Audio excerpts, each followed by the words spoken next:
On today's episode of Locked On Stars, we find out if the Dallas Stars have these common ingredients with recent Stanley Cup champions. Your Locked On Stars, your daily podcast on the Dallas Stars. Part of the Locked On Podcast Network. Your team every day.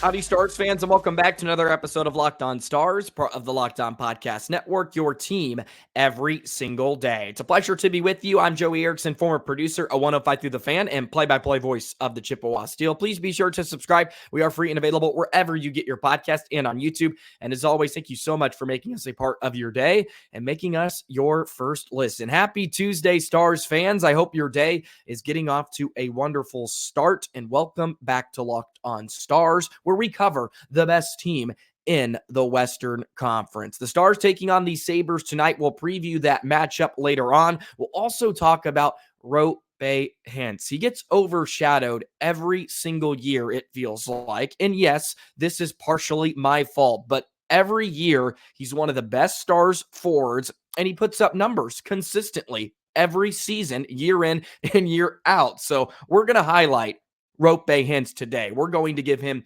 his credit because it is certainly overdue here this season. But I wanted to start with a Stanley Cup criteria where certain statistics can show you which teams may hoist the cup at the end of the season. And I wanted to go through some of those statistics and compare them with the Dallas Stars. And maybe it matches up, maybe it doesn't, because there are exceptions to every rule. But I thought it was interesting to see where the Stars stand at this point. A little side note before we jump into all of this good stuff, let me see your solar eclipse pics or whatever. I don't know if you can put pictures in the comment section below, but I would love to see them. Up here in Wisconsin, it was very underwhelming. I was a bit annoyed. I had to watch it on TV, and I can't remember where they were. I think it was Vermont, and it was unbelievable.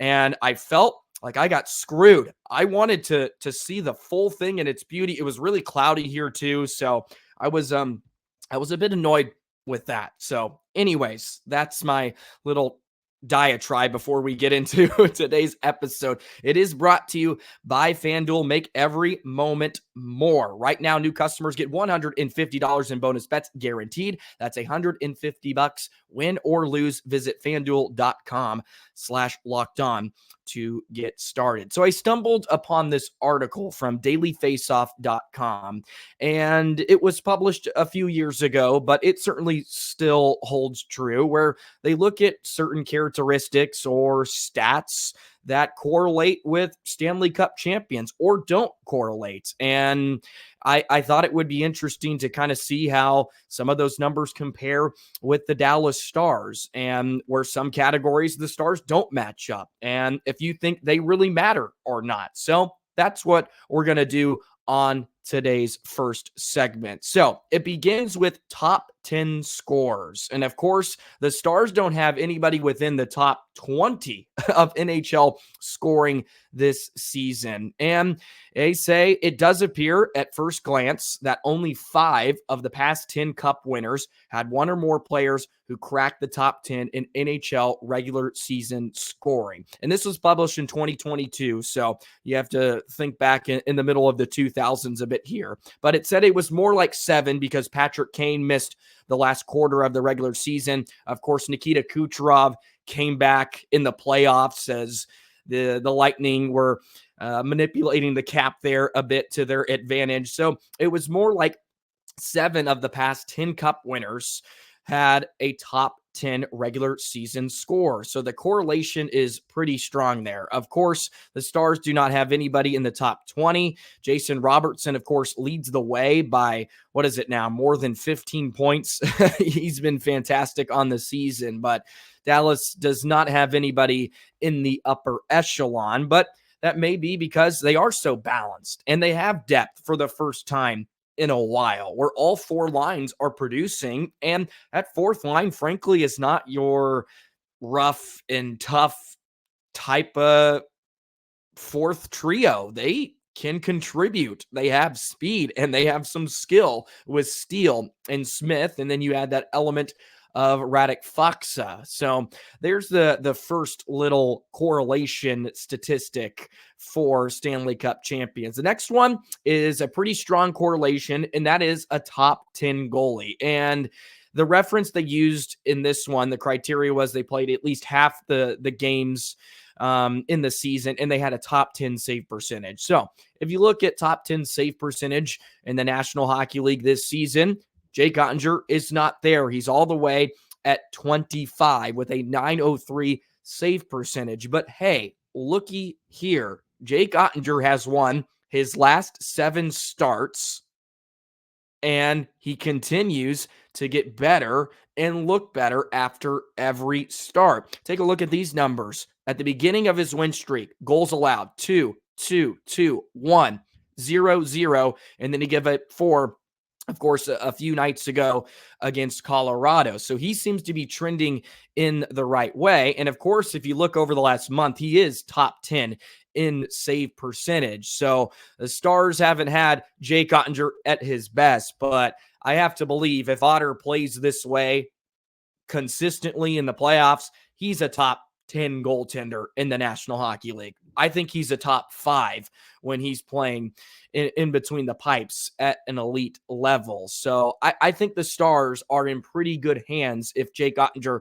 continues to play the way he has, but it hasn't been a great sample size as a whole, you could certainly say. But I also took a look at his career numbers, because that is more where I think he is at least going to be for the majority of his career. So his career numbers are 2.53 goals against, a .912 save percentage. So he's hovering around there with a 2.83 goals against and a .903 save percentage. And it has certainly gotten a lot better here down the stretch. He's 32, 13, and 4 on the season. So he is starting to pick it up at the right time. Better late than never. The great thing is the Stars do have a number 1 netminder, and they have a very good backup in Scott Wedgwood. So you have to feel pretty strong about that.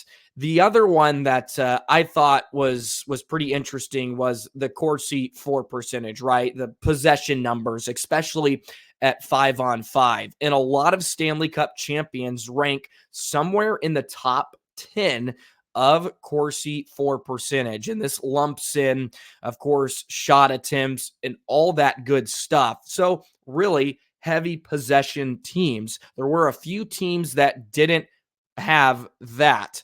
That was the Washington Capitals and Pittsburgh Penguins. They were not heavy possession teams. Of course, Alex Ovechkin, generational talent and scorer, and Sidney Crosby can help that. Let's just be honest. The Stars don't have anyone to that level. Well, actually, I'll hold off on that. Wyatt Johnston has looked really, really good, but he's not generational. as good as Wyatt Johnston is, and as much as I love him. But also, Vegas was not a team that was top 5 in Corsi for percentage, or top 10 even. They were 22nd last year, but they've moved the cap around a bit to their advantage, but they weren't even top 10 in the playoffs last season. So there you go. Colorado definitely hit that mark. Anyways, the Stars for shot attempts, so the Corsi percentage, they are top 5 this season through 78 games at 53%. It goes Carolina, Florida, Edmonton, LA, and Dallas. And of course, the Stars are a heavy possession team. We saw that on display Sunday against Colorado with long stretches of possession in the offensive zone.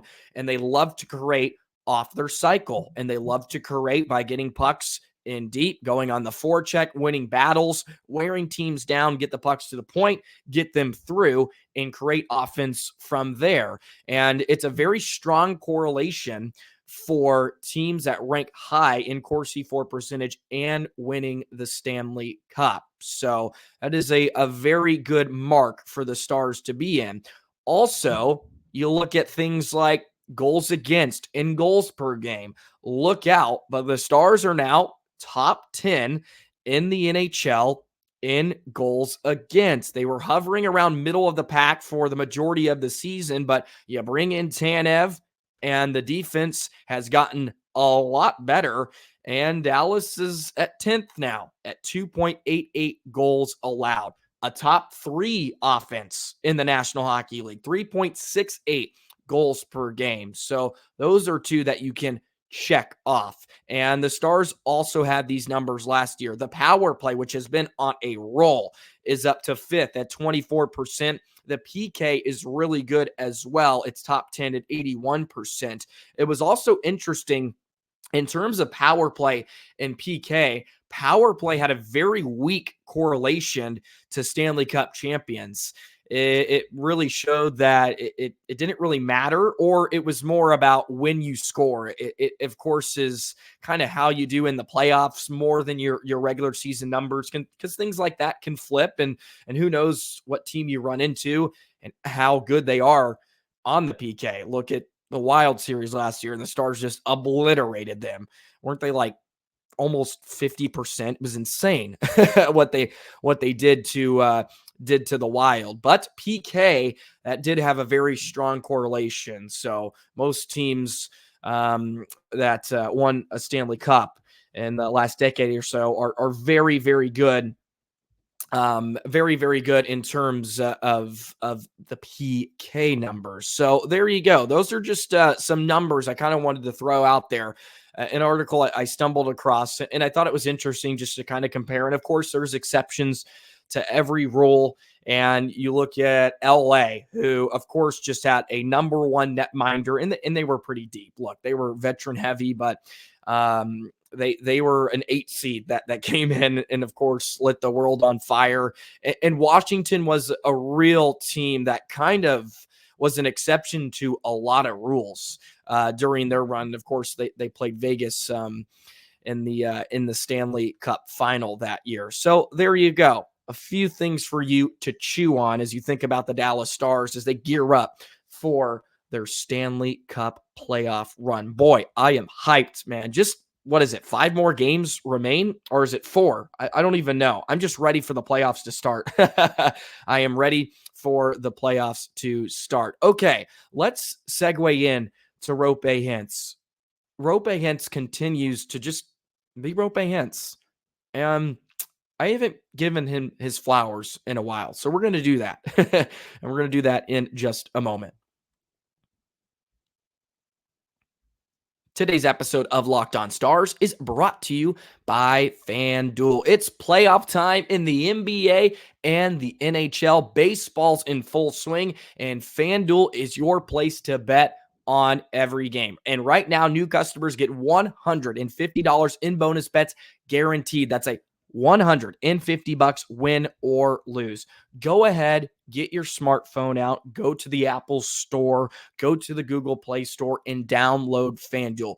Get the $150 in bonus bets. Win some money while you're watching the playoffs in real time. You can bet on everything. You got slap shots, home runs, slam dunks, all on the app that is safe, secure, and it is easy to use. What are you waiting for? Visit FanDuel.com/lockedon and make your first bet an automatic win. Get the $150 in bonus bets for new customers. Visit FanDuel.com/lockedon. Make your bet an automatic win.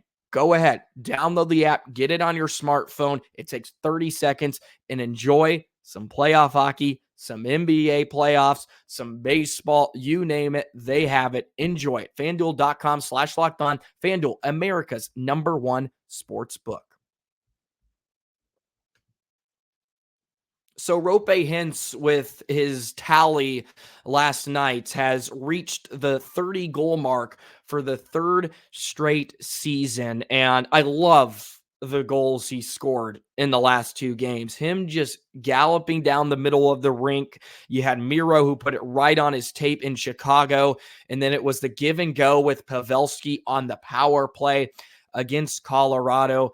That is so mesmerizing and just such a beautiful thing. Hockey can be so graceful, and I don't think anybody embodies it better than Roope Hintz when he's at full gala. But as I mentioned, 3 straight seasons with 30 goals once again. And you can maybe classify it as a down year. It hasn't been as filthy as Wyatt Johnston, but yeah, he has 30 goals this year, 64 points in 76 games. He's the complete two-way forward that the Stars were hoping he would become. He is so defensively responsible. And I mentioned this a few months ago, or maybe it was just about a month ago.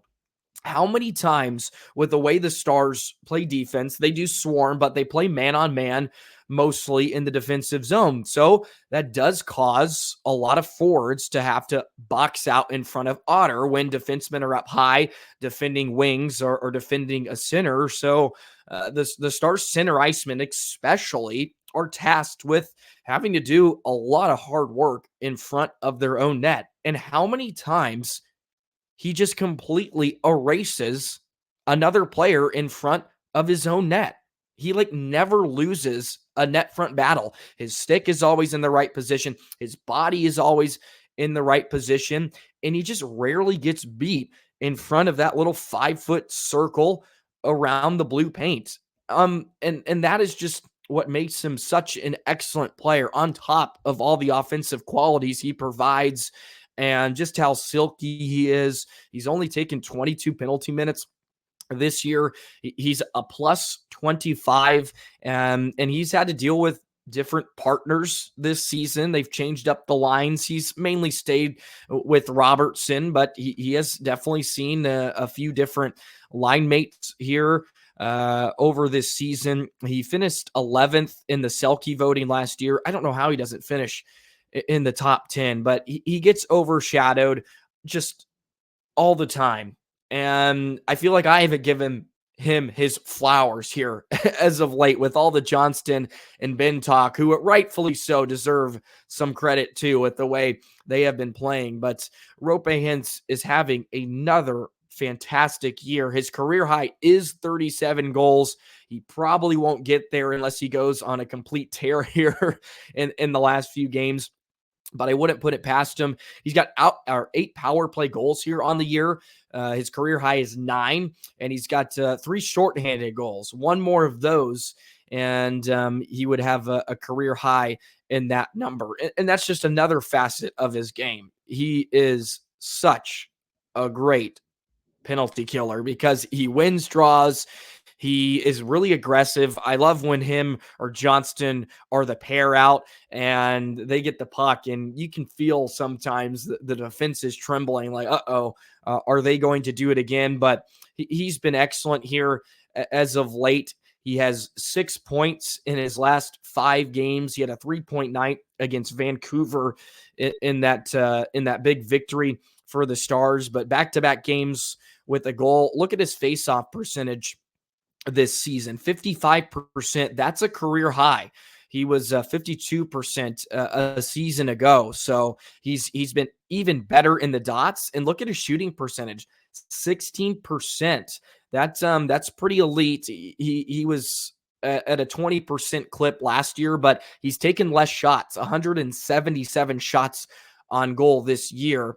He took 184 last season, so he'll probably be somewhere around that mark once again. But he of course, is one of the Stars' best forwards and just always puts up really, really consistent numbers for a player that really doesn't feel or get a ton of recognition all the time for just how good he is. So I feel like I dropped the ball on that here recently, and we need to praise the Finnish phenom. And yeah, when he's at full flight, he's really hard to keep up with, and he is the driver of that power play unit number 1 because of his speed on entries. He pulls defenders with him. I love when the Stars attack off the rush, and he's usually always the one that's on the business end of a rush when he's attacking. Also, it's nice to see him score some of the goals right in front of the crease because he had, I don't like 30 breakaways from February to March, and it feels like he may have scored twice. Felt like he just couldn't buy one, and now he's getting some of those to go here as of late, which is a great sign. I mean, just add it to just an array of stars that are rocking and rolling recently, and if you get him going, man, watch out. The Stars are a very, very dangerous team, that is for sure. I wanted to throw some of these nuggets at you as well before we wrap up this segment. These are not Roope Hintz nuggets, but just team overall, and one of them is from the Colorado game the other night. Excuse me. The Stars now have 142 road goals. That is a new Dallas record. Sagan's second of the game. Of course, that empty netter gave them one more than 141, which they had last season. The Stars have 50-win seasons in 4 years: 05-06, 98-99, 15-16, 06, and 07. They have 49 this year. Of course, they have 4 games remaining, so it looks like they should break the 50-win margin once again. Then a game-specific stat, which I thought was great, and I didn't bring up in yesterday's episode, but I thought was very telling of how the Stars played against the Avs. And this comes from a Denver Post reporter who covers the Avs. He said, he tweeted this out: Dallas has 40 scoring chances, 19 high danger chances, and a 3.94 expected goals in 40 minutes against the Avs. That was in the first 2 periods alone.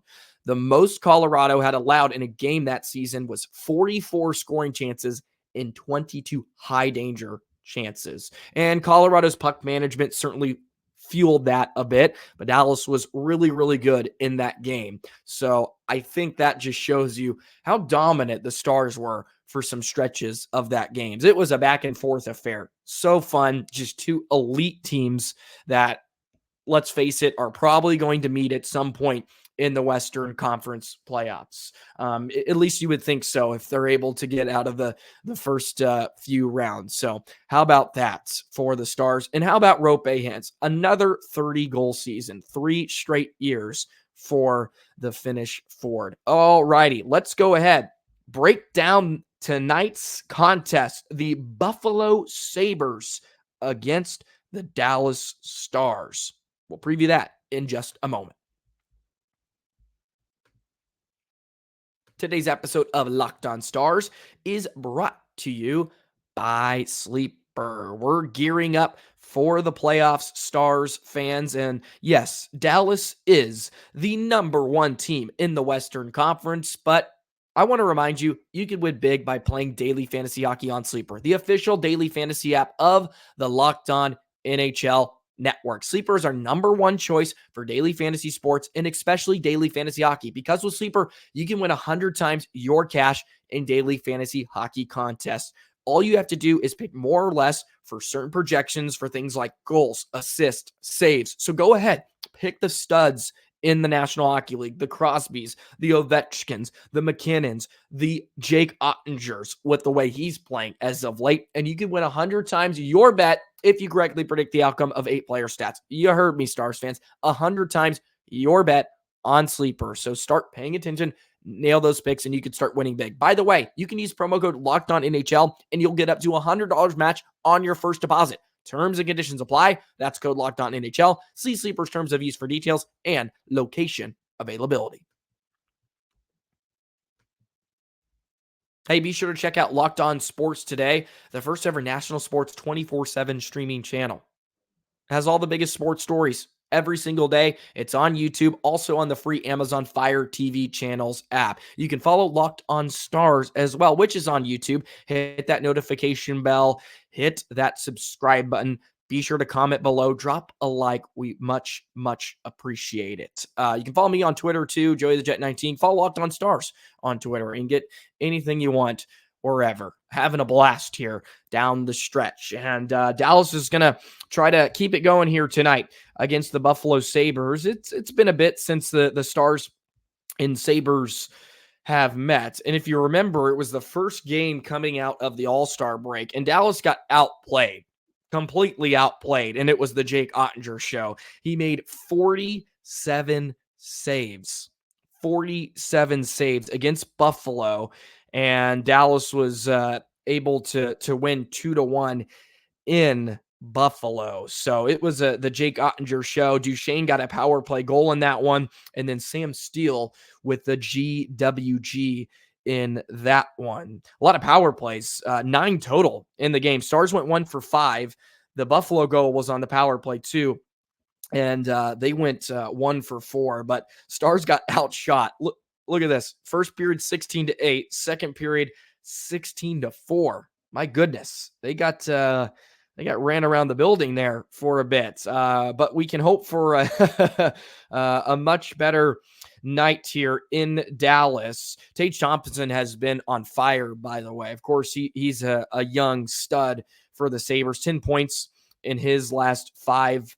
Luukkonen, their netminder, 26, 21, and 3 this season, 2.57 goals against, and a 910 save percentage. They're well out of the playoff race, of course. They're 5-5 in their last 10. They struggle on the faceoff dots. They're the worst team in the National Hockey League. So Dallas should feast. They should have possession, and hopefully that leads to a lot of offensive chances, you would think. Their power play's not very good. Their penalty kills about middle of the pack, but it's been a bit of a disappointing season for the Sabres, who were hoping to make a big stride after really building a nice, I could say, building momentum at the end of last season, but that doesn't always carry over into the next, and that has certainly not been the case here this season. 37, 36, and 5 on the campaign for the Buffalo Sabres. But Dallas looking to make it 2 in a row, and I want to say the magic number's 4 points, and the Stars can lock up the Central Division. And depending on, at this point when I'm recording, Vancouver and Vegas has not gotten underway. You're honestly hoping for a Vegas win because they're in the second wild card spot right now. You would love for Vegas to jump up a few spots so you don't have to face them in the first round. So we'll see how that all comes together. But Dallas looks like they kind of have the Central in hand, but you never know. You got to keep playing the games and keep getting the job done. The difference between Robertson and Pavelski, which are the 2 top scorers for the Stars, are 12 points, not 15. I believe it was 15 at one point, but Pavelski had a good night. So he picked up a couple of points. Johnston's right there at 64 points. It's incredible what the Stars have depth-wise. I mean, this is truly astonishing when you look at the numbers. The amount of 20 goal scorers, because Benn's at 21 now, and yeah, it's what a season. What a season it's been for the Dallas Stars. All righty, big one tonight. Drop your predictions below. How you feeling about this one? Does it feel like a trap game? I don't know. Stars are back on home ice. I think they're ready to pounce. They seem to be having it going. We'll have to see Wedgwood get into game 2, but also, why mess with Jake Oettinger? Let him play and continue to dominate. Confidence is confidence heading into round 1. Alrighty, that'll do it for today's episode of Locked On Stars. Thank you so much once again for tuning in, all you everydayers out there rocking along with me every single day. Be sure to like, comment, and subscribe. The support has been amazing. This channel has been growing so well in the last 2 months, and it's all a credit to you. I truly am in debt to all of you for making this show what it is, and I really appreciate you guys that tune in every day and just hear what I have to say. And sometimes I'm just spewing, sometimes I'm ranting, and I really do appreciate the feedback and just all the love in the comments too. I love the conversations, everybody engaging, and it can get a little volatile, but it's okay. We're emotional about the Stars, and that's what makes it beautiful. If it wasn't emotional, it wouldn't matter to us. It just shows it matters. Anyways, that'll do it. That's enough for another little monologue. Or is that what's the word for an ending one? I don't know. I'm out of it. Anyways, have a great rest of your day. We'll break down the game tomorrow. See you Wednesday. So long, Stars fans.